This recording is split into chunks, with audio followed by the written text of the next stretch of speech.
I think that even though his stories are just as old as he is, they're the messages that they have, and even some of the conversations that people have, they're really just reminiscent of today's stories and today's interactions. They're just told in a older language. The characters, even though they're from centuries ago, they're still alive and they still speak to audiences nowadays. The stories are immense somehow, and they're very specific, but they keep translating into different eras. He was a scriptwriter. If he lived today, he'd be making action movies with witty one-liners. He'd be doing Joss Whedon stuff. I think Shakespeare provides something new each time it's performed, or you act in it, or you're watching it or reading it. Each character, you can sort of define something with them that you will recognize in yourself. What Shakespeare is talking about when he's saying these things underneath these flowery words is really profound and fantastic. There's a sort of challenge in making the lines that are in verse into real moments and real feelings. How death fought out, I say! Oh, alas, poor Yorick. I knew him, Horatio. If it were done when 'tis done, then 'twere well it were done quickly. I fell in love with Shakespeare when I was very young. I had the opportunity of seeing really great Shakespeare at Oregon Shakespeare Festival. And when I was 7, I looked at the stage, I looked at what was going on, and I remember saying to my mom at that point, I want to do this. This is what I want to do. And ever since then, I have been kind of working toward it. New Genesis trains the young actors in the disciplines of acting, voice, movement, stage combat.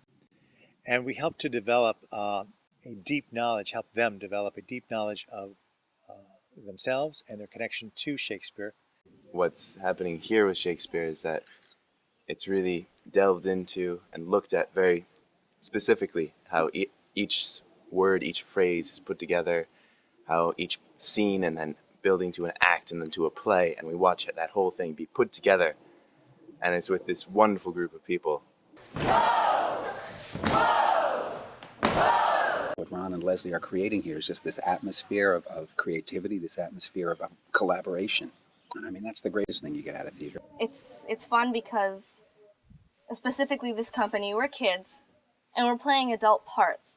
And there's something really cool about that. You get to try out things that you've never done before. You get to put on a body that isn't yours, a character that isn't yours, and, the costumes are just awesome also. I've been in other plays than Shakespeare plays, and they just don't really compare to it. Something about the grandeur of the language, but getting it and understanding it on their own terms and understanding it as human beings, so it translates. Through Shakespeare and through New Genesis, I've kind of, besides actually just reading a bunch of Shakespeare's plays and starting to know them really well, my acting skills have improved, my grammar. Shakespeare helps me because it actually really has improved my memory. Having to memorize these lines, they're really long. It helps a lot in having being able to look at something in only a few times and have it memorized. Afraid of it, starting with it young, I think makes you really comfortable with that kind of atmosphere and that kind of language, and it sets you up for that kind of challenge to search for the meaning inside of the lines. If you get really good at acting using this, then if you go into more simpler scripts with simpler language, then it's a lot easier. When I go to Broadway and, read the playbill, any big actor in any show has done professional Shakespeare. It's just one of those core English theater that you gotta do. There's a human experience going on, even though it's kind of a grand human experience and it's sort of bigger than them. It's exciting, I think, for them to kind of leap to the level that it needs to be at and explore it and learn from that, and then go on in their lives and think they did this thing, this really great thing.